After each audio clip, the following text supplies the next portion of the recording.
Vous écoutez Radio Fréquence Vie 91.1 FM. Bonjour et merci d'écouter Témoignage et Vie dans sa partie analyse et commentaires qui démarre. Le rappel en vaut la peine. Témoignage et Vie, c'est aussi la prière pour les autorités, la prédication et les témoignages. Le séminaire sur les étoiles se poursuit bel et bien au Temple des Nations du ministère Va et Raconte international situé en Van-Tropicana derrière l'office du baccalauréat. Précision capitale, nos horaires de culte, c'est du lundi au vendredi 16h, 20h et le dimanche 8h, 12h. Les étoiles, encore les étoiles et toujours les étoiles. Chacun doit savoir qu'il en possède des étoiles, voilà, bien plus simple que les dites étoiles doivent effectivement briller. Si oui, pourquoi les hommes et les femmes continuent-ils à traverser des situations difficiles au quotidien? Pourquoi ça chauffe dans leur vie? Pourquoi les uns et les autres continuent à ne pas connaître des temps de rafraîchissement quand on sait que Dieu, dans son immense amour pour les hommes, n'a pour ses créatures que des projets de paix, des projets de bonheur. D'où cette révélation du siècle présent, la chaudière bouillante selon Jérémie chapitre 1 du verset 13 au verset 14, plus précisément la marmite de sorcellerie dans laquelle les étoiles des hommes et des femmes sont noircies, obscurcies et même manipulées. Qu'est-ce qui fait en sorte que les dites étoiles se retrouvent dans les marmites de sorcellerie? Qui travaille avec les marmites de sorcellerie? Quelles sont les paroles prononcées sur les étoiles des gens? Au regard de la société actuelle, il est clair et alarmant que la majorité des personnes ne vivent pas leur vie telle que prescrite par Dieu. L'on assiste à ce que les hommes de Dieu du Temple des Nations du ministère Va et Raconte international ont appelé déviation ou plutôt mauvaise trajectoire de la destinée. Qui en est victime? Comment reconnaître qu'un homme, une femme est sur la mauvaise trajectoire?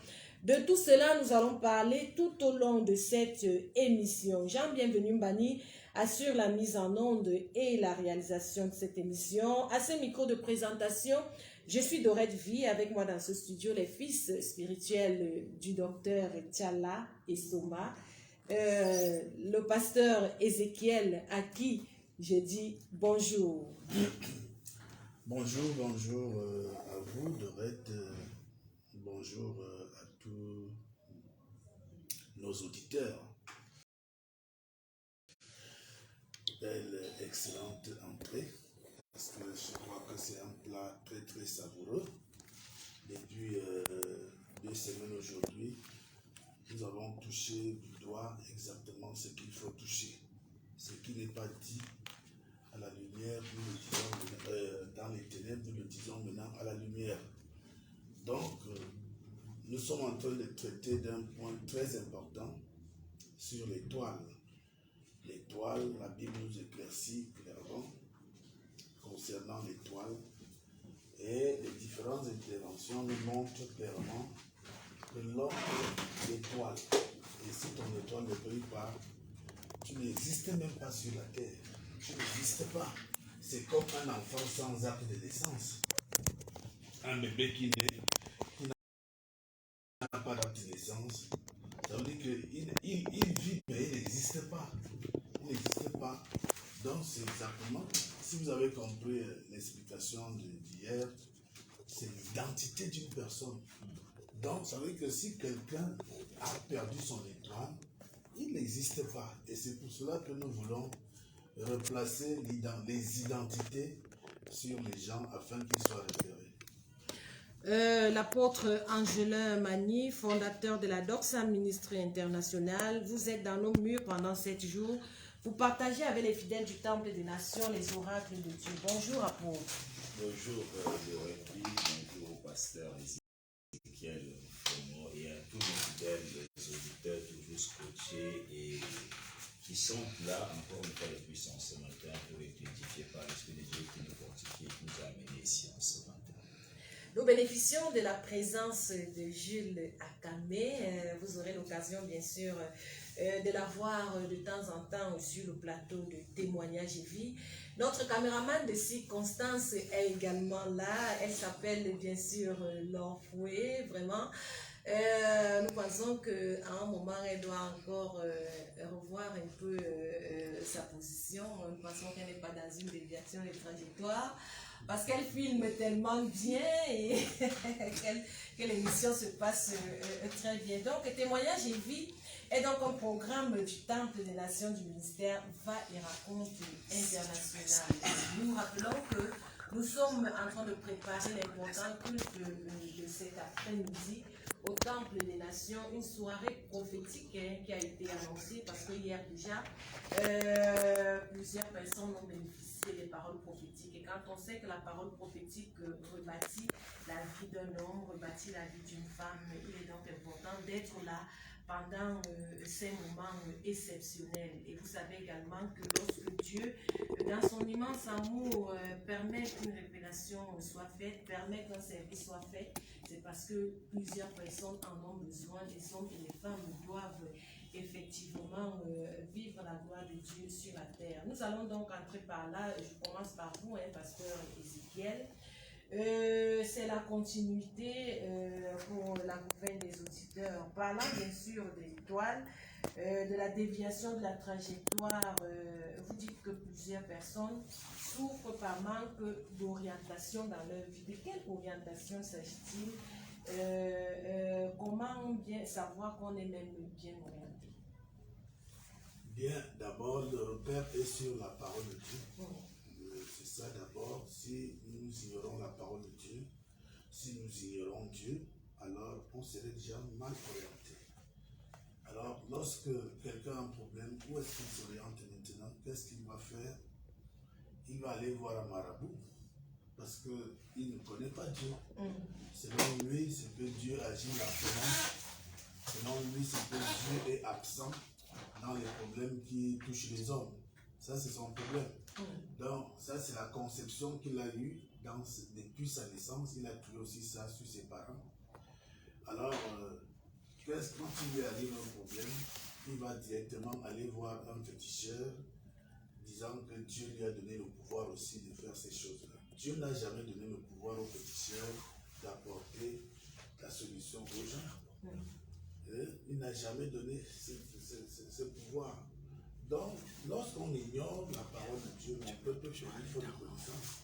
Lorsqu'on ignore la parole de Dieu, on devient déjà dans la déviation de la trajectoire de la destinée ou de l'étoile. Ton étoile ne peut pas briller lorsque tu es mal orienté. Mais lorsqu'on t'amène dans la parole de Dieu, la parole de Dieu te révèle exactement qui tu es, ce que tu devais être, qui révèle également ta destinée. Si Dieu a créé, comment il ne peut pas connaître tout le programme de l'homme? C'est lui qui t'a créé, il connaît exactement là où il faut toucher, si tu as été touché. Et celui qui n'a même rien fait sur toi, c'est celui qui viendra faire quoi? Non.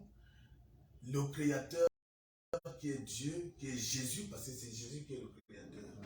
Donc, connaît très bien les problèmes que nous avons, et il connaît, non seulement il connaît, mais il a déjà même résolu ce problème. Le problème, c'est que l'homme doit d'abord venir vers lui et pour avoir la solution. Donc, les étoiles sont déviées parce que les gens sont mal orientés. 1, dans les coutumes. 2, dans les traditions. 3, dans les fétiches. Parce que si tu arrives à l'Afrique, tu vas dire la tradition de nos ancêtres. Les gens ont toujours la manière de dire ça, la tradition de nos ancêtres, les dieux de nos ancêtres. Oui, les dieux, mais ce n'est pas un dieu. Ce n'est pas Dieu. Les dieux signifient les démons. Ces dieux-là sont des petits, avec les petits dés. Ce sont les différents démons. Donc, c'est là-bas où on va trouver la solution. Je disais l'autre jour que chaque région ici au Cameroun ou en Afrique que j'ai voyagé, il y a des différentes sortes d'adoration. Ça, c'est le diable qui est en train de faire ça pour qu'il ne soit pas découvert. Et tout ça, l'objectif principal, c'est de captiver les étoiles. Qu'est-ce qui intéresse le diable? C'est l'étoile d'une personne. Ce n'est pas ta chair qui l'intéresse. Si le diable boit ton sang, c'est ton étoile qui est dans ton sang. Si le sorcier boit le sang, c'est parce qu'il voit en toi ce qu'ils appellent dans le monde dans les cercles exotiques l'aura. Vous comprenez ça? Il voit l'aura en toi. L'aura, c'est quoi? C'est la brillance, c'est la clarté de l'étoile, c'est la puissance de l'étoile. Ton énergie cosmique. Voilà, leur énergie, l'énergie cosmique. C'est ça qu'il aspire. Et il utilise ça. Il utilise pour qu'il soit ce qu'il devient aujourd'hui. Et pour qu'il soit élevé dans la société, pour qu'il ait de l'argent, Ils utilisent. Écoutez bien, Apocalypse 18 dit quelque chose de très important. Il parle de ceux qui font la vente des âmes. Apocalypse précise bien les différents commerces qui se passent dans la mer et ainsi de suite. Et il dit aussi les vendeurs d'âmes. C'est-à-dire les personnes qui se nourrissent, les personnes qui s'enrichissent sur les âmes des personnes, des autres, les vies des gens, les étoiles des gens. Oui, ils exploitent. Quand on parle de la servitude, si on va aller plus profondément, l'Égypte antique, au temps des pharaons, quand on disait que le peuple de Dieu était utilisé en Égypte, ils étaient dans la servitude. Ils bâtissaient les pyramides, ils bâtissaient les maisons pour les Égyptiens. Vous savez ce qu'ils utilisaient? L'Égypte, cette époque-là, était très dans la magie. Dans la magie, le pharaon était entouré des astrologues. Ils avaient un panthéon de plus de 1000 dieux. Voilà. Pharaon était entouré des astrologues, des augures, de ceci, de cela. Lui, il était considéré comme un demi-dieu. Il était considéré comme un dieu de l'Égypte. Voilà. Alors, quand le peuple de Dieu, la Bible dit que quand Dieu avait décidé de frapper l'Égypte, on voyait la lumière du côté des Hébreux, à Goshen, et les ténèbres du côté de l'Égypte. C'est quoi? Cette lumière-là, c'est quoi? C'est des personnes qui brillaient. Et ce sont eux qui ont apporté la lumière en Égypte. C'est pour ça qu'ils bâtissaient les pyramides. Ils bâtissaient les maisons. Et c'est pour ça que Pharaon ne voulait pas les laisser passer. Et ils ne voulaient pas, parce ils aspiraient, ils utilisaient leurs étoiles. Vous voyez? Donc c'est la même chose. Si nous partons dans la religion, là c'est encore pire. Si nous partons dans la religion, les étoiles sont mises dans les marmites. À travers les religions, c'est-à-dire quand quelqu'un place une image soit taillée, soit une photo. Mais c'est un pôle d'aspiration dont l'étoile est aspirée et renvoyée parce que les autres utilisent cette étoile-là. Lorsque vous entrez dans une synagogue, vous allez voir les images de ceci, les images, ce ne sont pas là pour rien. Ces images-là sont là pour aspirer les étoiles qui entrent, les personnes qui entrent, ils utilisent. Ils ne prononcent pas le nom des personnes, ils les utilisent. Ceux qui m'écoutent doivent comprendre de qui je parle. Donc, ces images obscènes, parfois, tout ça, vous avez vu, lorsqu'il y a eu l'incendie de la première dame à Paris, il y avait quelles images? C'était la cathédrale. C'était des images vraiment très obscènes, des images inimaginables à l'église, entre guillemets. Or, lorsqu'on entre en profondeur, ces images-là ne sont pas pour rien. Tous ceux qui sont là sont déjà aspirés et ça va directement dans une marmite où on utilise les énergies, les auras des gens et tout. Et quand tu ressors de là, tu es déjà vidé. Tu es déjà vidé.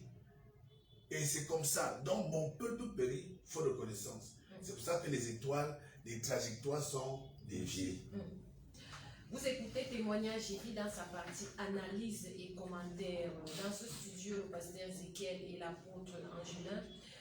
C'est en préparation du culte de cet après-midi au Temple des Nations qui est situé en bande tropicale derrière l'office du baccalauréat. En rappel, il faut dire que les cultes là-bas, c'est de lundi à vendredi, de 16h à 20h et le dimanche de 8h bien sûr à 9h. Nous parlons toujours des étoiles, des marmites de sorcellerie, de la déviation, de la mauvaise trajectoire que plusieurs personnes empruntent dans leur vie. Cela dû aux étoiles qui se retrouvent dans les marmites de sorcellerie. Et chaque jour, il faut le dire, des nouvelles révélations. Les hommes de Dieu enseignent, instruisent le peuple de Dieu. Et nous rappelons également qu'aujourd'hui sera également une soirée prophétique où l'homme de Dieu le pasteur Angelin Mani, l'apôtre Angelin Mani, ensemble avec le pasteur Ézéchiel, vont véritablement parler dans la vie des hommes et des femmes. Et vous savez que c'est la prophétie qui rebâtit forcément votre vie. Vous pouvez bien sûr être délivré, mais il faut des paroles prophétiques pour que les choses redémarrent dans votre vie. Donc, c'est un culte à ne surtout pas manquer cet après-midi. Alors, apôtre Angelin Mani, si l'étoile d'un individu, c'est en quelque sorte, vous l'avez si bien dit, l'identité cosmique du dit individu. Vous dites que ce sont des incantations qui sont faites sur les étoiles qui donnent effectivement la direction à la vie de la personne sur qui on a fait, c'est sur l'étoile de la vie, la personne sur qui on a fait ces incantations. Bon, maintenant, quand on parle d'incantation, cela renvoie forcément aux paroles qui sont prononcées. Et quels sont ces types de paroles qui peuvent véritablement orienter la vie d'un homme, orienter la vie d'une femme, et qui est même habilité justement à prononcer les paroles sur les étoiles des hommes et des femmes? Ok, d'accord. Là, ça revient à la question de savoir comment on vole une étoile. Ouais, comment on vole une étoile. Et nous avons enseigné hier à l'église que l'étoile est étudiable. Voilà pourquoi les mages sont partis de l'Orient jusqu'à Jérusalem, parce qu'ils avaient étudié une étoile. Et nous avons dit, et nous appuyons encore ce matin, que si l'étoile est étudiable, elle est compréhensible. Si elle est compréhensible, elle est volable. Oui, parce que vous ne pouvez pas voler ce que vous ne comprenez pas. Sauf si vous êtes fou, vous volez ce qui ne veut rien dire, ce qui n'a pas de valeur. Donc si l'étoile est compréhensible, elle est volable, pas le même fait. Donc beaucoup d'hommes et beaucoup de femmes aujourd'hui vivent avec des étoiles volées ou des étoiles piratées, c'est-à-dire des destinées déviées, n'est-ce pas? Donc maintenant, qu'est-ce qu'on va dire? C'est à cause, par exemple, de certaines situations, comme on a posé la question, qui est derrière, qui est capable et qui ont ce genre de capacité, qui ont ce genre d'animation. Premièrement, je vais poser une question à quelqu'un qui nous écoute en ce moment. Qui était l'accoucheur le jour de ta naissance? C'est là où ça commence. Parce que vous ne pouvez pas toucher une étoile qui n'est pas née. Voilà. C'est pour ça que même dans notre vie au quotidien, on commence à compter notre vie, notre existence sur la terre par le jour de notre naissance. Tout à fait. Et même quand les gens vont faire le tarot, dans les études de cartes et consorts chez les médiums des astrologues, parfois on vous demande, vous êtes né quand? De par le jour, l'astrologie c'est sur la base de quoi?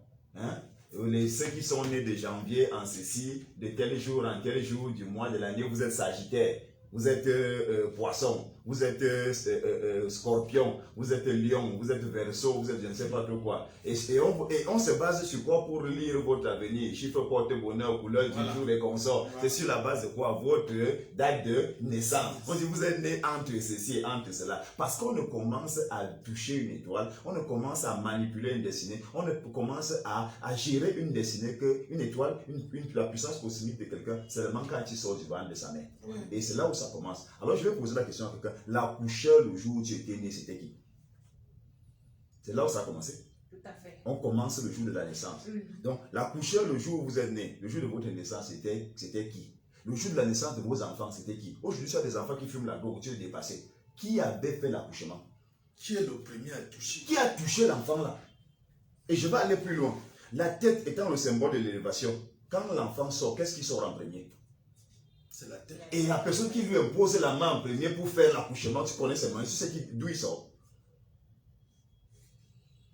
Si la personne a une mauvaise animation, si la personne est mal inspirée, si la personne a une mauvaise onction, elle commence le jour, parce que Satan a ses agents partout. Si tu as la malchance que le jour de ta naissance ou de la naissance de tes enfants, la première personne à avoir fait l'accouchement, avoir touché la tête, parce qu'on touche la tête de l'enfant. Avant que toi-même tu ne touches la tête de ton propre enfant, c'est l'accoucheur, l'accoucheuse qui touche sa tête. Et avec lesquelles mains? Qu'est-ce qu'il y avait sur ses mains? Vous savez, quelqu'un peut ne pas parler physiquement, que toi tu vas venir, là je prends ton étoile, je mets dans la marmite, mais spirituellement il a parlé.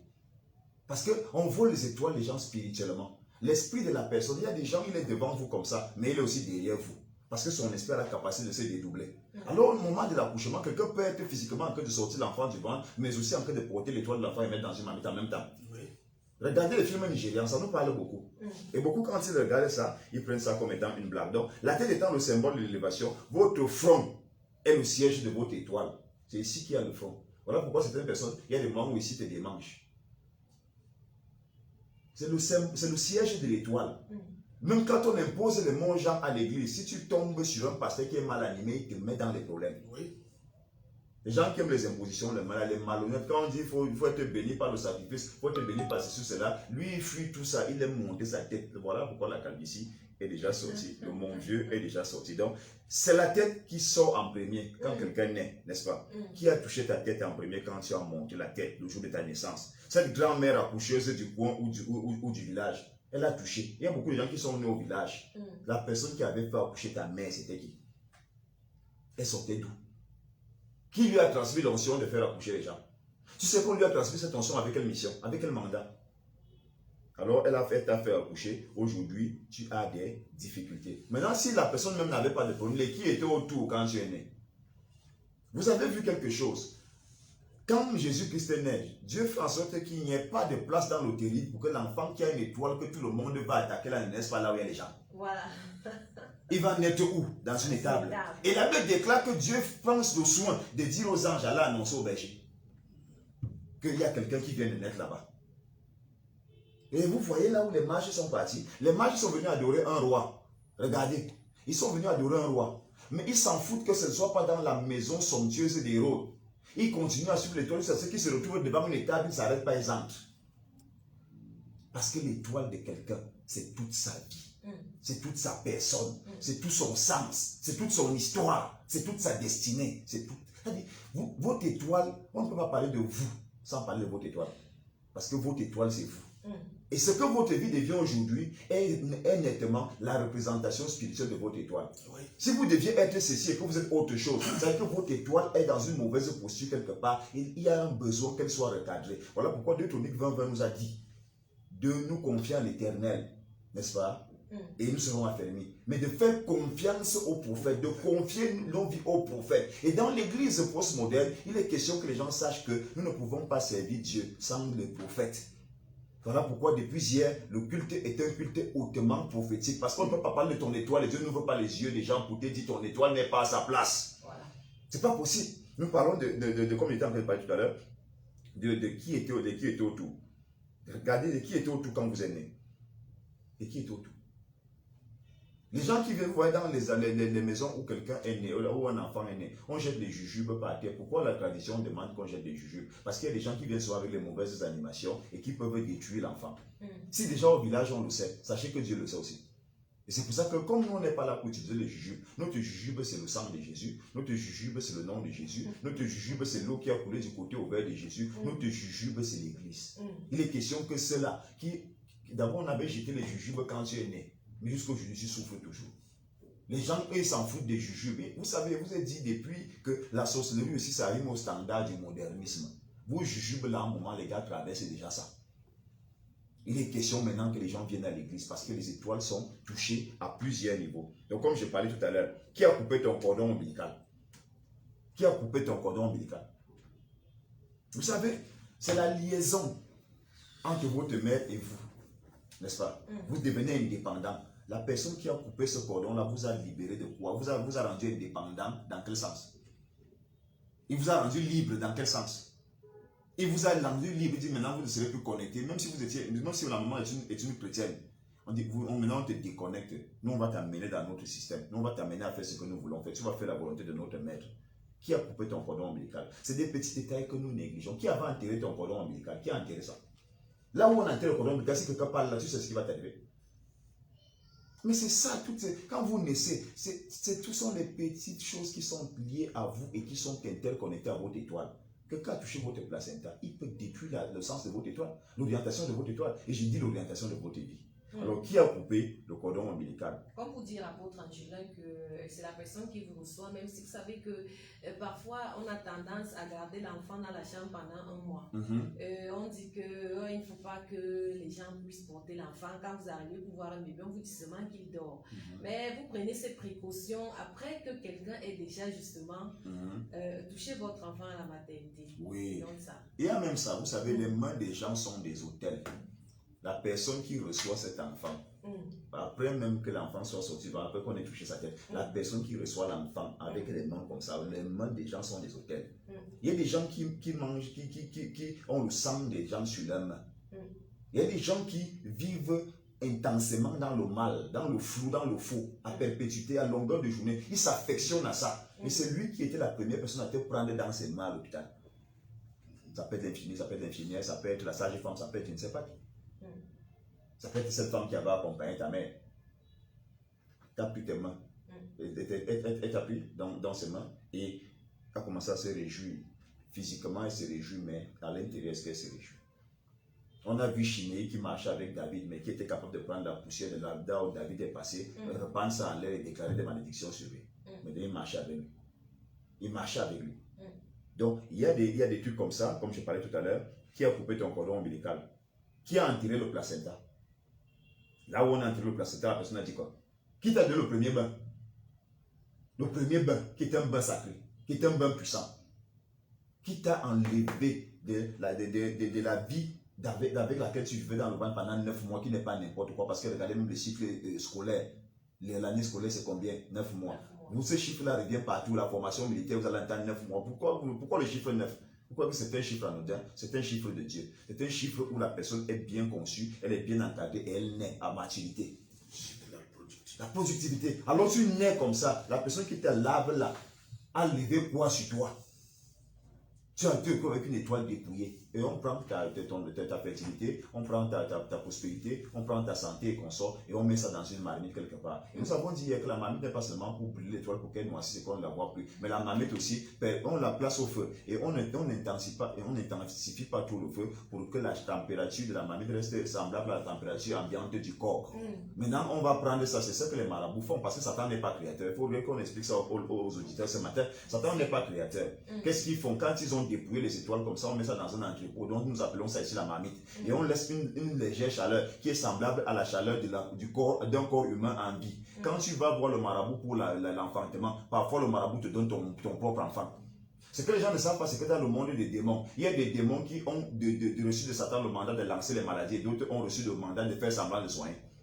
Et ils sont dans les mêmes quartiers, se connaissent. Vous les voyez avec les plaques traduits praticiens, marabout ceci, marabout cela. Il sait que de l'autre côté de la ville, quand je lance ici, l'autre va soigner. Et ils se partagent l'argent.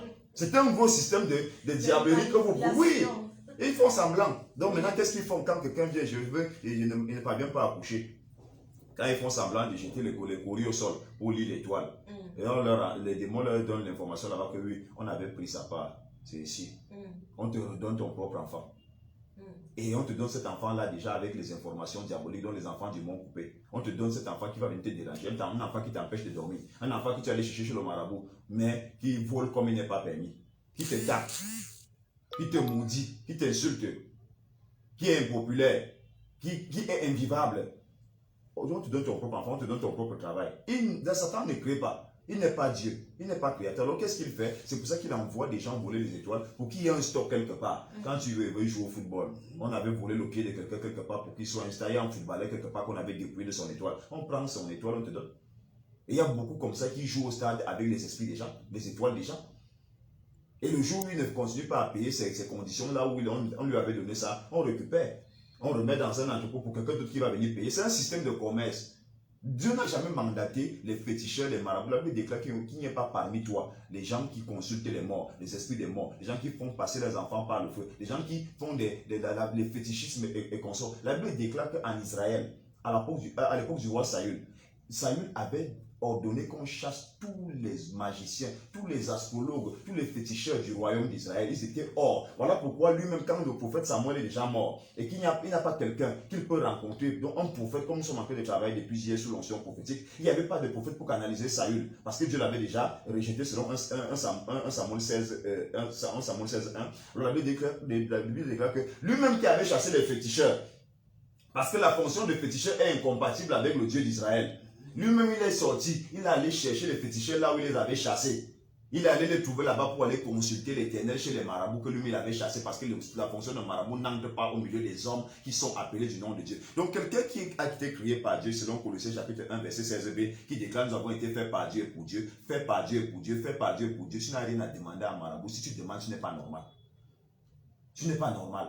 Voilà pourquoi nous disons aux gens, comme nous avons commencé à part l'Esprit de Dieu à révéler les choses dans les vies des gens hier, venez, Dieu va vous donner l'orientation exacte de votre étoile, la direction exacte de votre étoile. Là où votre étoile se retrouve, nous allons parler de ça. Dieu va nous révéler ça. Nous allons vous repositionner parce que c'est à nous la mission. Là, c'est pas au marabout, il n'a rien n'a été dit.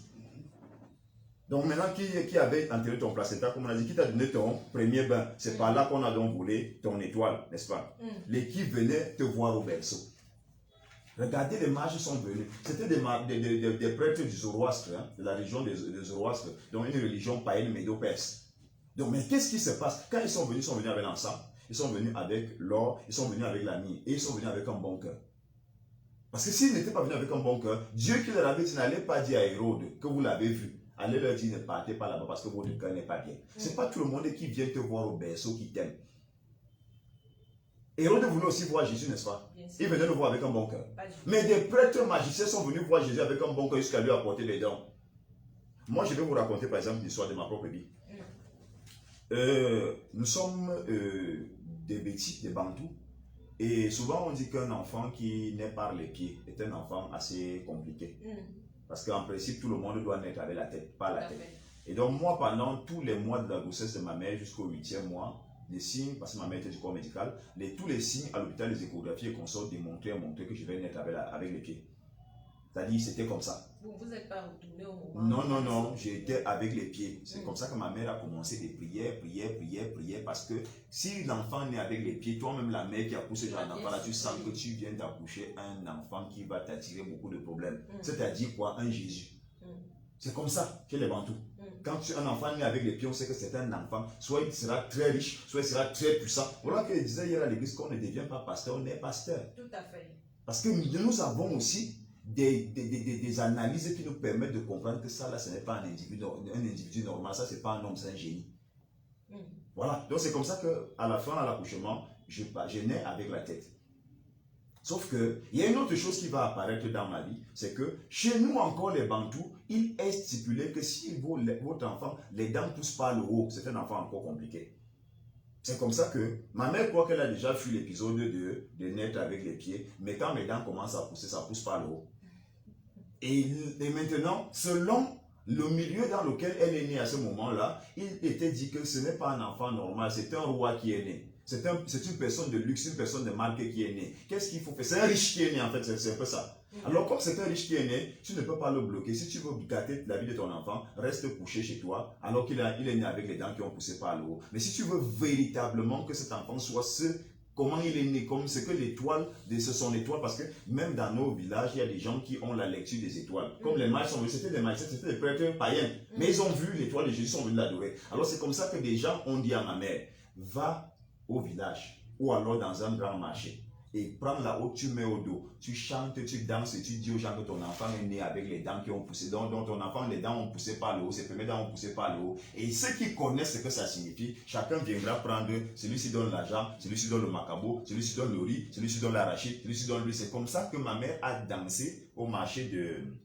de Melette à l'époque. Elle a dansé.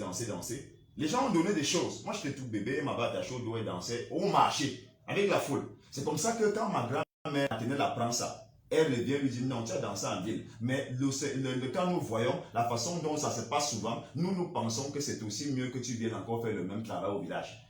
Donc, je me suis retrouvé bébé attaché encore au dos au village. Ma mère partait de maison en maison, dit que l'enfant si est né et les dents ont poussé par le haut. Et les grand-mères du village venaient encore. Celle-ci apporte les cannes à sucre, celle-ci apporte ceci, celle-ci apporte cela. C'est comme pour vous dire quoi. Nous parlons des étoiles ici parce qu'il y a véritablement des gens qui sont nés de façon anormale. Vous savez que vous êtes nés de façon anormale. Votre père vous l'a dit, votre mère vous l'a dit. Venez au temple des nations parce qu'il est question que nous puissions redonner un sens à votre étoile. Comment est-ce que vous êtes né une grande personne? Avec des circonstances de votre naissance, même sont des circonstances incompréhensibles. Mais vous souffrez aujourd'hui, pourquoi? Venez pour que le Seigneur ramène votre étoile qui a perdu sa trajectoire à sa trajectoire. C'est de ça qu'il est question. Moi, qu'est-ce que j'ai fait? À l'âge de 9 ans, je commence à dire que je vais être un serviteur de Dieu. Je suis dans une famille catholique.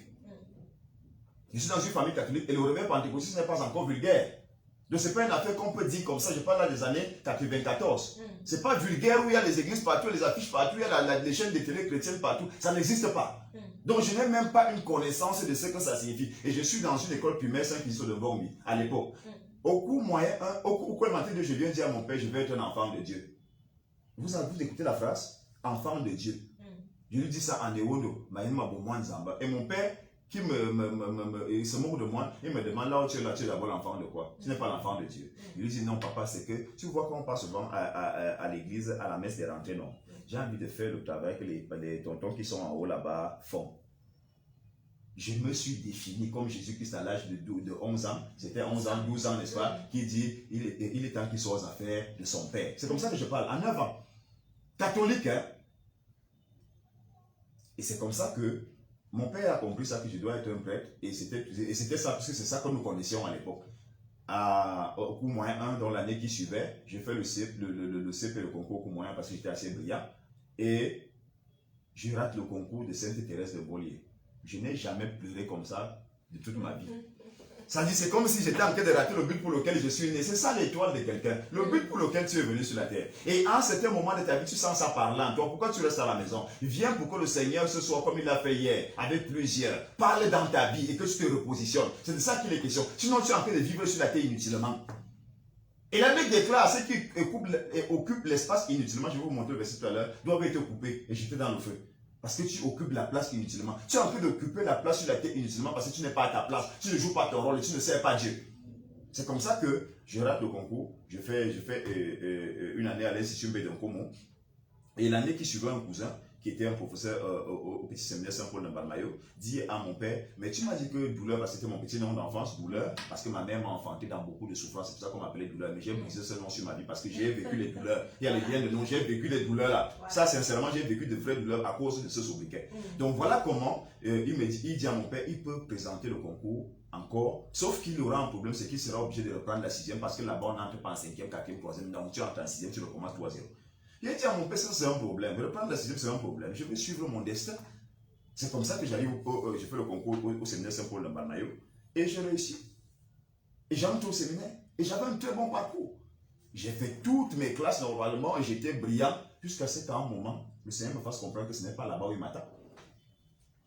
Il m'attend dans le réveil pentecôtiste. Voilà pourquoi dans le réveil pentecôtiste, je n'ai pas le même style et le même rythme que tout le monde. Parce que je sens une fonction à l'intérieur de moi. Je sens une mission à l'intérieur de moi. Il faut ramener l'ordre dans la maison du Seigneur. Alors tu es là-bas au quartier, tu nous écoutes. Mon frère, ma soeur, il est temps que tu te lèves, que tu viennes au temple des nations, afin que comme Dieu a commencé à parler, j'ai vu des gens pleurer hier à l'église d'Orel. Le Saint-Esprit, quand il veut parler dans ta vie, le gars va parler des choses qu'il n'y a que toi seul qui connais. Nous avons vu ça hier. Et il peut faire ça dans la vie de quelqu'un qui nous écoute. Il a fait ça. Vous savez, quand vous êtes en train de rendre des ministères, vous ne vous contrôlez pas. Vous êtes agi.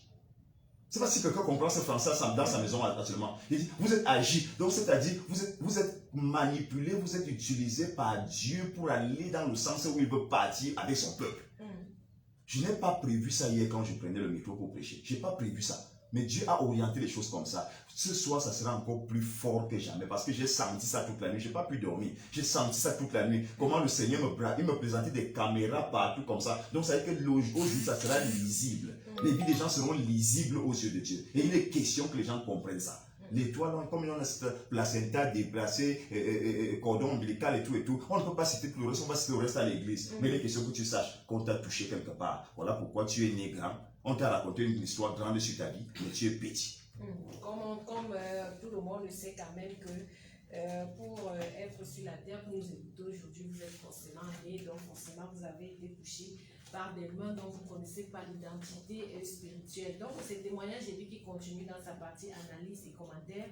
En préparation à l'important culte de cet après-midi au Temple des Nations du ministère Vaille Raconte International, à partir de 16h, nous précisons que les cultes là-bas, c'est de lundi à vendredi, 16h-20h, et le dimanche à partir de 8h, et ce jusqu'à 12h. Vous pouvez également nous regarder sur la page d'Orette Vie officielle. Nous sommes bien sûr en direct, ça il faut le préciser. Alors je reviens à vous, pasteur Ézéchiel, toujours dans cette même lancée. C'est vrai, on parle d'étoiles, à vous entendre parler, à vous entendre enseigner et toutes les révélations qui sont dites, on a l'impression que l'étoile ne meurt pas, ou alors que, parce que quand vous dites votre étoile peut être utilisée par quelqu'un d'autre, Et quand on récupère cette étoile, vous récupérez automatiquement ce que la personne était en train de faire avec ce pourquoi vous êtes venu faire, ce pourquoi vous êtes venu sur la terre. Est-ce qu'on peut comprendre par là que l'étoile ne connaît pas ce qu'on peut appeler le temps d'usure? Est-ce que ça ne s'use pas? Si ça peut être utilisé par votre étoile, utilisée par quelqu'un d'autre depuis 20 ans, depuis 30 ans. Est-ce qu'il est possible que quand vous parlez de récupération d'étoiles, que la personne récupère son étoile et qu'elle soit encore comme si elle était neuve? C'est une très très belle question.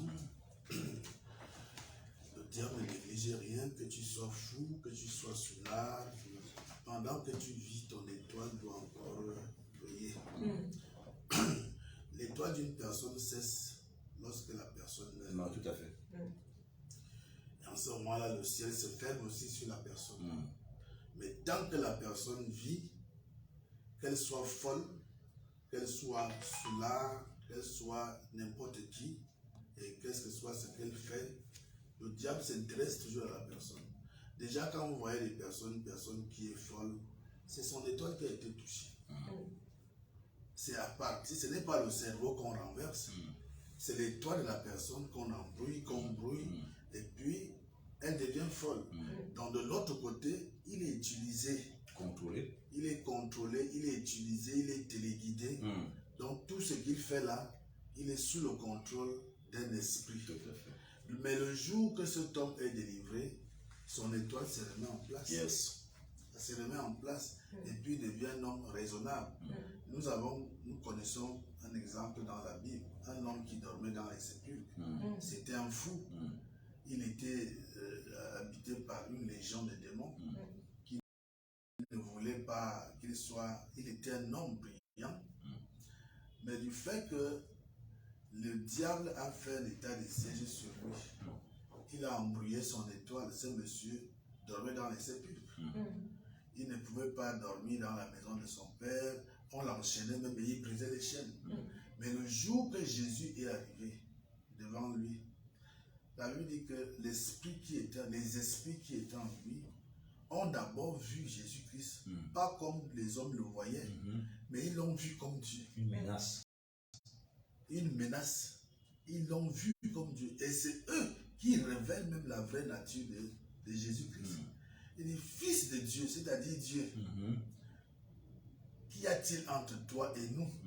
Tu es venu pour nous perdre. Notre temps n'est pas encore arrivé. Donc, ils ont vu en Jésus-Christ leur supérieur. Donc, qu'est-ce que Jésus a dit? Il n'est pas venu négocier. Il a ordonné de libérer cet homme. Et dès lors que cet homme a été libéré, l'homme est revenu dans son bon sens. Ça veut dire que lorsque l'étoile d'une personne est libérée, le diable sait qu'il peut revenir dans son bon sens. Tant que tu vis. Donc voilà pourquoi on ne perd pas l'espoir. Lorsque tu nous écoutes, pendant que tu es en train de nous écouter, ton étoile est récupérable. Quel que soit l'âge. Quel que soit ton âge, ton étoile peut être récupérée par le Seigneur. Tout dépend de toi. Et ça se remet en place. Tout dépend de la disposition du cœur de la personne. Si tu nous écoutes, que tu sois païen, que tu sois enfant de Dieu, si des choses qui viennent d'être analysées, parce que c'est très important, pourquoi Moïse a été sauvé. Au jour de la naissance de Moïse, avant la naissance de Moïse, Pharaon de cette époque avait ordonné de tuer les enfants de 0 à 2 ans. Tout à fait. Mais il a touché le cœur des sages femmes. Dieu avait touché le cœur des sages femmes. Il n'a pas touché à Moïse. Et ce sont ces sages femmes qui ont protégé Moïse. Ça veut dire que la naissance d'un enfant, c'est entre les mains de celui ou de celle qui le reçoit d'abord en premier. Ça, ce sont des choses très importantes qu'on peut aller en détail. Je prends un exemple, un témoignage. Il y a une maman à l'époque, en 2006, qui m'avait consulté, me disant qu'elle avait des difficultés pour avoir un enfant. Et un jour, elle tombe enceinte, elle fait ses 9 mois, elle va accoucher à l'hôpital. Entre-temps, sa tante la cherchait dans la sorcellerie. Et qu'est-ce qu'elle a fait? Après avoir accouché, on a enlevé le placenta. Ce placenta, elle est allée enterrer dans un endroit où elle savait que personne n'a vu. Alors, elle est rentrée et le lendemain, sa tante apporte la nourriture. Dans cette nourriture, c'est la viande. Il dit, bon, ok, comme tu as accouché, j'ai apporté la nourriture. Elle était contente. Elle a mangé. Dès qu'elle a terminé de manger, sa tante lui a dit, ok, tu pensais me fuir. Tu pensais que je n'allais pas découvrir là où tu as enterré le placenta. Mais ce que tu viens de manger là, c'est ton propre placenta. La viande que tu viens de manger là, c'est ton propre placenta. Je suis allé déterrer ça. Elle a mis le doigt dans la bouche pour vomir. Trop tard, ça ne pouvait plus ressortir. Et c'est là où ont commencé tous les problèmes de la femme. Cette femme, jusqu'à ce qu'elle m'a rencontré, elle n'avait plus jamais entendu le cri d'un bébé. Plus jamais. Son tout et dernier fils avait déjà plus de 16 ans. Elle n'avait plus jamais. Et toute sa vie aussi était complètement noyée. Elle me disait qu'aucun homme ne l'a arrêté sur le chemin. Ni même proposé, ni même dragué, ni même... Elle était déjà toute malheureuse. Elle, à un moment donné, elle voulait déjà se suicider. Tout ça parce que son placenta a été préparé et on lui a donné. On lui a donné. Donc il faut que les gens sachent que dans ce domaine-là, pilule les démons. Dans ce domaine de santé, il y a aussi le vampirisme. Le vampirisme qui est là aussi pour sucer les étoiles et les mettre dans les marmites. Et les milieux où on manipule le sang, où on manipule l'être humain, c'est un milieu ambiant de la sorcellerie. C'est un milieu ambiant parce que c'est le lieu de prédilection. Le lieu de prédilection où les enfants naissent, ce sont des étoiles qui naissent. Alors, on ne sait pas, la sage-femme qui a accouché, la gynécologue qui a accouché, ainsi de suite, nous ne sommes pas là pour indexer tel ou tel, mais c'est une réalité. Tout à fait. Même si le gynécologue, son étoile a aussi été détournée par le diable, parce que quand tu es sorcier, il y a toujours un retour. Le diable t'utilise et en même temps, il te détruit. La première des choses, quand un sorcier est utilisé, il a déjà d'abord livré son étoile à Satan. Ça, c'est d'abord la première chose. Il ne peut pas, le Satan ne peut pas t'utiliser sans qu'il ne prenne contrôle de ton étoile. Parce qu'il faut, c'est lui qui te commande. Va tuer tel, va ramasser l'étoile de tel. Tu vas obéir parce que tu es... Il te tient quelque part. Il te tient déjà. Ça veut dire qu'il t'amène à détruire le prochain, mais il t'a déjà détruit avant. Donc l'étoile de cette personne est déjà aussi détruite. Donc nous parlons à tout le monde. Que tu sois sage-femme, que tu sois docteur gynécologue, que tu sois n'importe qui dans la société, si tu n'as pas Jésus-Christ, tu as été désorienté. Ton étoile est entre les mains de Satan. Tout à fait. Ton étoile se trouve entre les mains de Satan. Donc, des choses que nous parlons sont très très importantes. Ça peut aller en détail au niveau de la salle. Tout à fait. Je comprends que ce thème, c'est Dieu qui l'a suscité. On va piocher de longueur en largeur. Tant que Dieu nous donnera l'inspiration et la révélation, ce n'est pas tout de suite que ce thème-là pourra s'arrêter. On va continuer. Même la semaine prochaine, on va continuer. Donc, les gens qui nous... C'est pour ça que la Bible nous dit dans Deutéronome 18, il dit qu'on ne trouve chez toi quelqu'un qui fasse un métier de divination, c'est-à-dire de devin. Donc, le devin, lui, il lit l'étoile. Il analyse. Il analyse. Voilà pourquoi on l'appelle devin. C'est-à-dire qu'il est capable de regarder ton étoile jusqu'à tout. Il peut même connaître les années de ta vie. Tout à fait. Parce que l'étoile détermine le nombre d'années que tu peux vivre sur la terre. Et c'est par là ceux qui font les pactes avec Satan, vivre heureux et mourir jeune. Alors le diable dit, ok, comme je vois que tu dois vivre 100 ans sur la terre, je vais diviser les 100 ans là en deux. Je prends 50 et je te remets 50. Mais c'est que comme c'est un menteur, il ne te dira pas qu'il va couper 45 ans encore qui te reste. Ça veut dire que tu vas vivre 5 ans simplement dans l'opulence. Il est 45 ans, donc il a pris déjà 95 ans.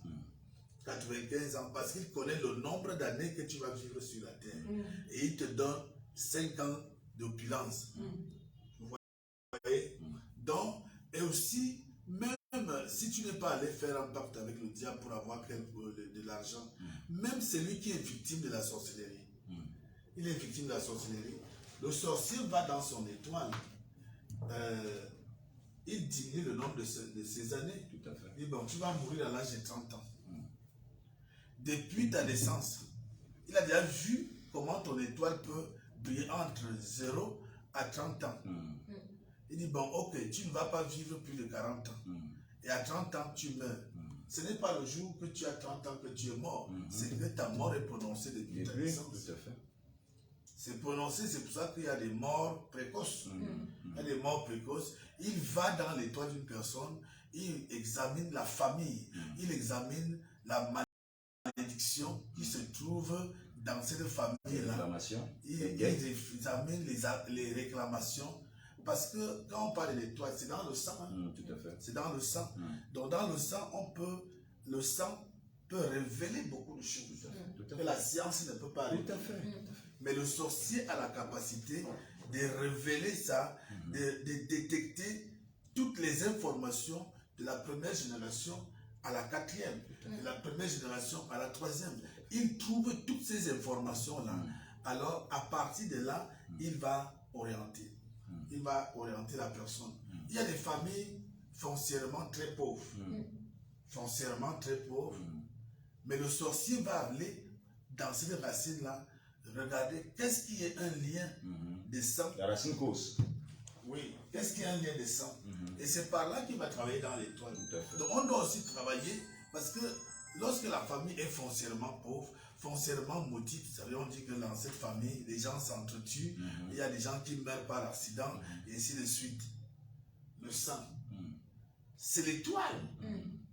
Ton étoile ne brillera pas longtemps. On va t'assassiner. On va t'assassiner, et si tu es assassiné, c'est fini. Tout à fait. Donc, ce que nous sommes en train de parler, c'est une révélation de Dieu. C'est quelque chose qui a déclenché comme ça. La parole de Dieu dit dans Jérémie 1:11, il dit, qu'est-ce que tu vois? Tu as vu quoi? Il dit, je vois une marmite chauffante, bouillante. Après, au verset 12, il dit, c'est de là que viendra le malheur. Pourquoi il dit que c'est de là que viendra le malheur? C'est parce que c'est la source de toutes choses. C'est la source de toutes choses. Le malheur des gens, c'est son étoile. C'est cette marmite-là qui bout, qui est là. Dieu avait montré deux choses à Jérémie. Le chandelier et la marmite. Alors, dans toute famille, j'ai dit du monde entier, il y a des gens qui partent dans le monde, aux États-Unis, en France, partout, ils pensent trouver le bonheur. Mais ils arrivent là-bas, ils vivent pire que là où ils étaient avant. Tout à fait. Ils vivent pire. Le problème n'est pas de changer le pays. Le problème, c'est d'enlever. Est-ce que tu es encore dans la marmite de sorcellerie? Il y a dans mon livre, je dis comment le sorcier peut initier un enfant dans la sorcellerie entre 0 et 90 jours, les 3 premiers mois. Ou alors d'autres peuvent initier, déjà détruire l'étoile de l'enfant depuis le ventre. Depuis le ventre quand il est encore fœtus. Mais lorsqu'il est fœtus, après sa naissance, c'est lui qui est à l'origine de cela, revient à la charge pour commencer à préparer l'enfant. Qu'est-ce qu'il amène? Il amène des feuilles de macabo. Ça, c'est une façon de dire que c'est moi qui suis déjà ici. C'est moi qui suis. Marque le territoire. Il marque le territoire. C'est pour que les autres ne viennent pas réclamer. Il dit c'est moi, donc l'enfant est déjà occupé, c'est moi qui s'occupe de lui. Il revient, il vient avec les feuilles de macabo pour voir soit déjà un enfant, pour voir un enfant, mais c'est pour venir accomplir le travail qu'il a commencé dans le ventre de cette femme. D'autres, on les initie, on détruit à la naissance entre 0 et 90 jours. J'ai vu à l'époque ma cousine, un homme, après la naissance, je crois 2 semaines, elle avait accouché un bébé. J'étais de passage là-bas.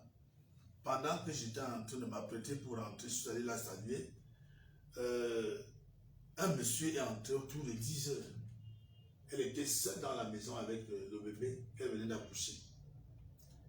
Le monsieur a demandé, est-ce que je peux voir le bébé? Naïvement, elle est allée prendre le bébé. Elle a remis à ce monsieur qui était assis à la porte. Ce monsieur a pris le bébé, l'a posé sur son genou et a bien levé son genou et plié son genou. J'étais là, je regardais, il commençait à prononcer les paroles.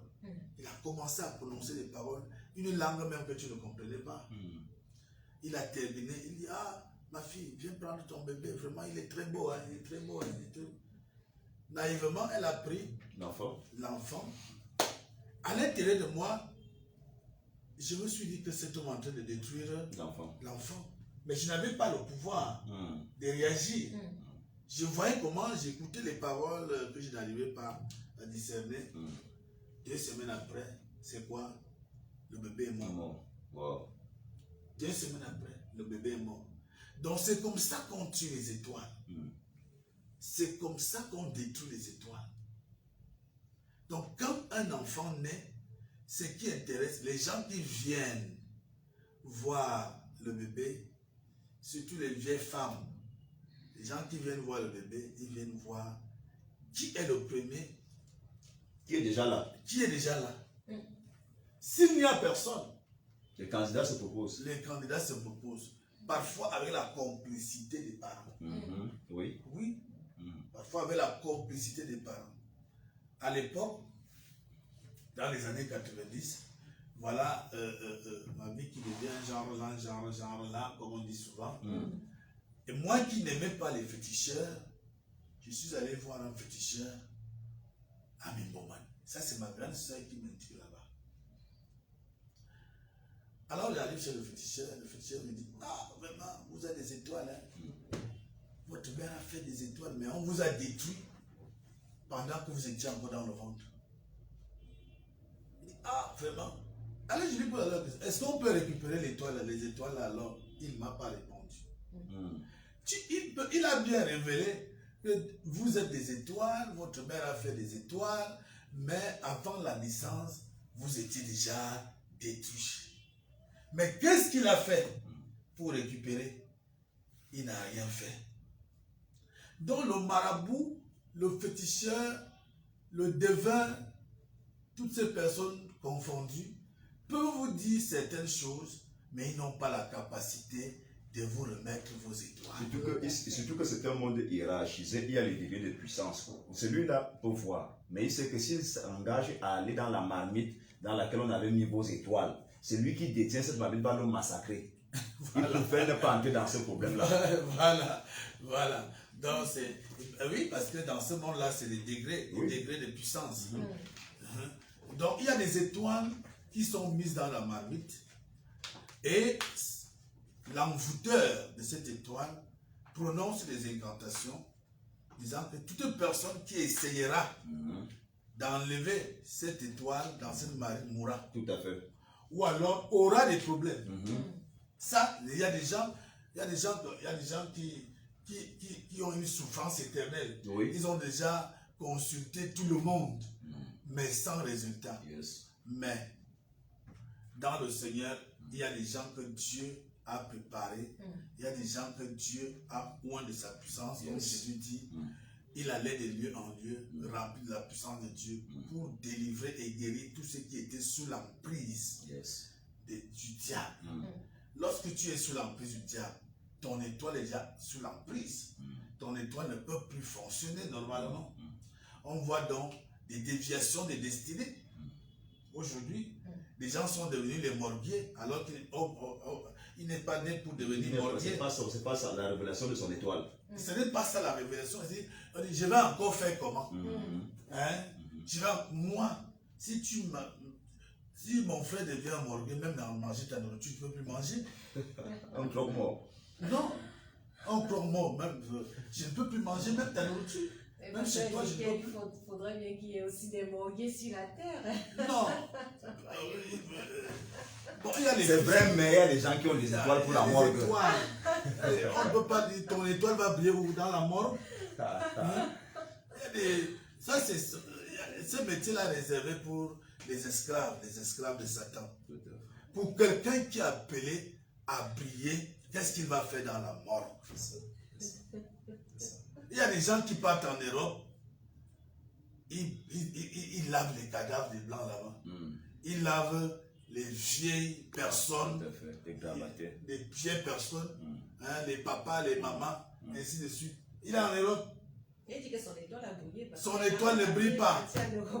Son étoile ne brille pas. D'autres sont devenus les femmes des blancs. Un homme qui est devenu la femme d'un blanc. Et c'est donc son étoile a brillé. Non, son étoile est mise dans la marmite. Voilà. C'est mise dans la marmite.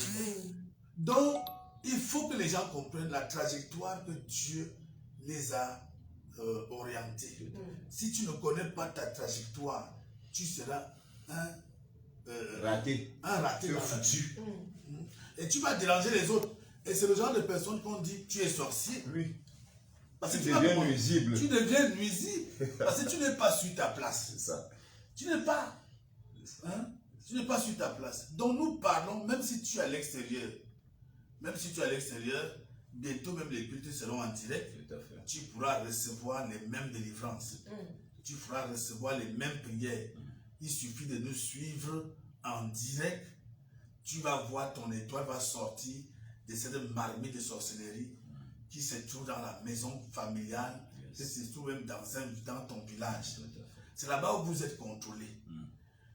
Va en Europe, mais si tu es toujours contrôlé dans ton village, vraiment, tu contrôleras seulement le nombre d'années. J'ai 10 ans, j'ai 15 ans, mais sans carte de séjour. Tout à fait. Sans carte de séjour.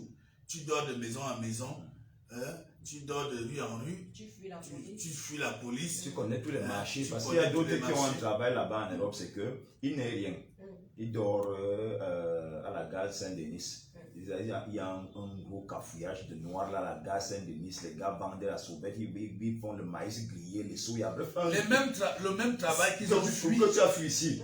Et tu as dit que tu vas. Et maintenant, qu'est-ce qu'ils font quand vous arrivez nouvellement en Europe? Dès qu'ils te rencontrent, ils sentent que tu viens d'arriver, tu ne connais pas le marché, tu ne connais pas la ville et tout, tu ne connais pas là où tu es. Ils te disent, bon, mon petit, comme tu viens d'arriver là, moi, tu veux faire quoi? Tu veux venir payer les habits, tu veux venir payer les chaussures, tu veux quoi? Tu veux le téléphone, tout ça. Ils te demandent. Dès que tu fais la liste de tout ce que tu veux, ils te disent, attends-moi ici, mon petit. Et tu prends le café, il va faire des courses pour toi et il vient te donner parce qu'il aura 10 euros.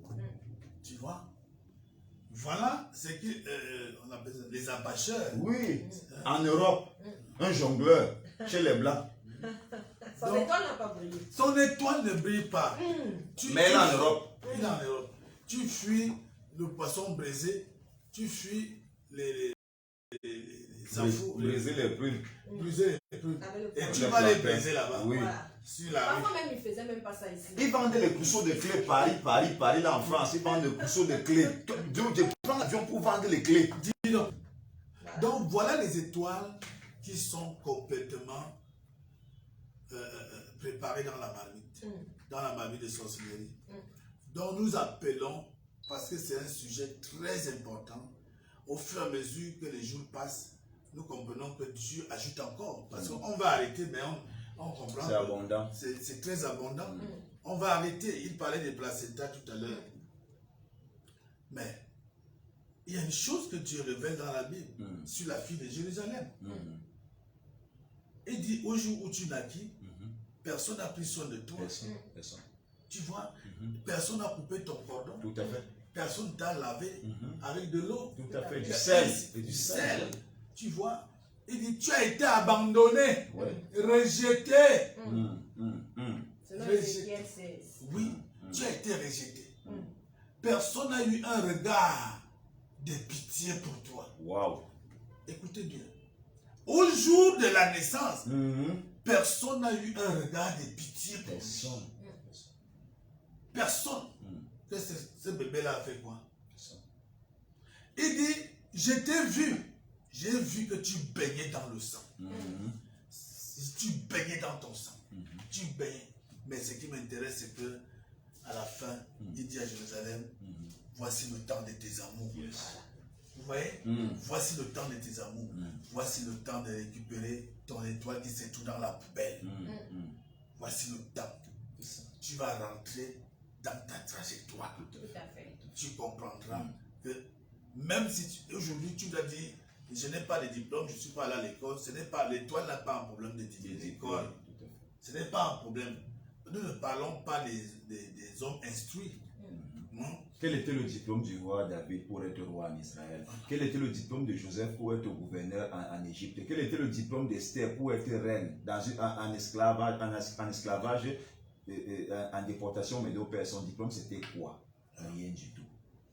Et nous allons donc sortir par là, apôtre Angelin, parce qu'il s'agit également cet après-midi d'une soirée prophétique.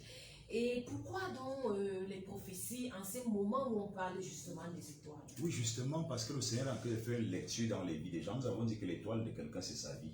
Alors, il est question que le Seigneur lise dans les vies des gens afin qu'il donne les réelles informations aux gens à temps réel. Il est question que les gens soient repositionnés parce que les trajectoires ont été déviées. Tu te retrouves en salle alors que tu devrais être normalement en train de travailler dans un bureau quelque part. Il est question que ça, tu quittes de là. Ce n'est pas ta place. C'est la place de quelqu'un d'autre, mais ce n'est pas ta place. Vous savez, le Seigneur fait des choses que vous ne pouvez pas comprendre. La Bible déclare que tout travail procure l'abondance. Mais quand on dit tu es Bayam Salam, ce n'est pas qu'on veut dénigrer la Bayam Salam. Quand il parlait tout à l'heure des croque-morts, ce n'est pas qu'on veut dénigrer les croque-morts, les morgues. Non, c'est que ce n'est pas ta place. Et c'est pour ça que justement tu es là-bas, mais tu ne parviens pas à percer, tu ne prospères pas. Parce que là, dans le domaine de ta bénédiction, dès que Dieu te place là, même si tu ne fais rien, la gloire vient. Mais tu te rends compte que tu fais un travail depuis, mais tu ne fais qu'aller de dette en dette, de problème en problème, de souci en souci, de difficulté en difficulté. Ce n'est pas ta place. Il est question que pendant ces moments ces grands moments prophétiques que le Seigneur a lâché comme ça, que quelqu'un soit mis debout par Dieu et que Dieu lui dise, mon ami, même le mari que tu as là, ce n'est pas ton mari. Dieu parle comme ça. Il a dit à la femme samaritaine, mon ami, l'autre que tu as même là, ce n'est pas ton mari. La Bible dit que Jean-Baptiste parlait souvent à Hérode par rapport à sa femme Hérodias. Ce n'est pas ta femme, c'est la femme de ton frère. Dieu parle comme ça. Dieu dit des choses. Donc il est question que Dieu dise à quelqu'un, ce n'est pas ici que tu dois être. Qu'il dise à un Gédéon, tu es un vaillant héros. C'est toi qui vas libérer, c'est toi qui vas délivrer Israël. C'est toi qui vas délivrer. Il est question que des choses comme ça se fassent. Que les gens aient la révélation à temps réel de Dieu dans leur vie, dans leur situation. Tu es en train d'écrire un projet. Tu as pris un temps de prière dans ta maison, dans ta chambre. Voilà, le programme est là pour que tu puisses venir à la présence de Dieu avec ce problème que tu avais nourri devant Dieu en prière et que Dieu te donne la réelle orientation. Tu es sur le point de prendre une décision, mais tu as prié. Il est question que Dieu te dise ne va pas à gauche, va plutôt à droite. C'est ça la direction divine. Le moment prophétique est un moment de direction divine, d'orientation divine. Comme dans les écoles, il y a les conseillers d'orientation. Il est question que le Seigneur nous utilise pour réorienter les destinées qui avaient été désaxées, qui avaient été changées de trajectoire. Je voulais dire quelque chose en sortant, pendant que le pasteur Luc parlait tout à l'heure. Le Seigneur me révélait ça. Il y a un mystère dans ce qu'il a dit. Les vies. C'est-à-dire qu'on coupe la vie de quelqu'un, on écoute la vie de quelqu'un. Vous savez, le Seigneur m'avait montré le système des crédits de communication que nous avons là, c'est dans le monde de la sorcellerie que ça vient. Quand on écoute la vie de quelqu'un, on prend l'énergie de ta vie, on prend la longévité de ta vie et on la stocke quelque part comme un crédit de communication. Voilà pourquoi dans les villages, vous vous rendez compte que les jeunes ne font que mourir. Et il y a une certaine race de vieux là qui sont toujours là, ils ont 130 ans, 150 ans, ils ont bien oublié leur âge, mais ils sont toujours vivants. Pourquoi? Parce qu'on leur télécharge les longueurs de vie des autres. Quand on écoute ta vie ici, s'il avait... Et il y a même d'autres personnes, ça m'avait révélé qu'il y a des gens qui sont morts depuis, mais qui continuent à vivre avec les énergies renouvelables des vies des gens. Il est mort, normalement, son temps de vie sur la terre est à partir. Mais comme dans le monde de la société, on a la capacité de télécharger le crédit le crédit de vie sur quelqu'un. Il y a des gens qui vivent, mais avec la vie de quelqu'un d'autre. Donc, s'il fallait que les auditeurs le sachent, quand vous arrivez dans vos villages, là, tel papa, depuis là, vous le connaissez, mais tous ces petits-fils ne font que mourir de morts bizarres et consorts. Il est toujours là. C'est qu'il y a un système de transfert de crédit de vie.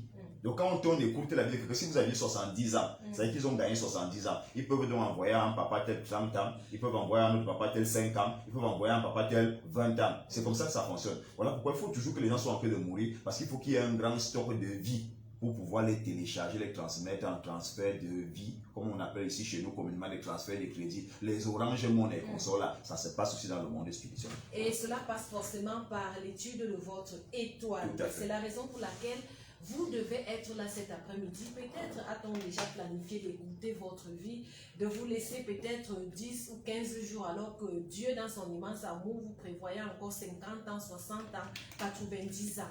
Et cela va passer forcément par votre étoile. Il ne faut pas que cela soit ainsi dans votre vie. Vous devez vous déplacer pour venir recevoir votre délivrance, pour venir sortir. Voilà. C'est pour cela que nous avons préparé une grande veillée de prière le 29. Yes. Le 29 de ce mois, parce que c'est très, très, très important.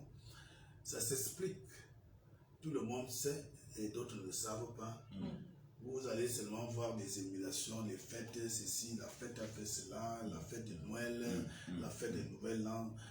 À partir même du 15 août, il y a aussi le Ramadan, la fête du mouton. Vous voyez que c'est en série. C'est le moment de sacrifice. C'est un temps de sacrifice pour Satan. C'est-à-dire tous les sorciers du monde, avec les fêtes, on offre des sacrifices à Satan. C'est des sacrifices qu'on doit offrir soit physiques, c'est-à-dire on doit annuler, tuer certaines étoiles qui ne doivent plus exister. Et on doit également prendre en sacrifice des étoiles pour d'autres personnes pour l'année qui arrive. Pour l'année qui arrive, 2022, on doit donc hypothéquer. Ça peut être dans le mariage, ça peut être dans les affaires, ça peut être dans la santé. Même les églises seront également attaquées. Tout à fait. Les individus seront attaqués.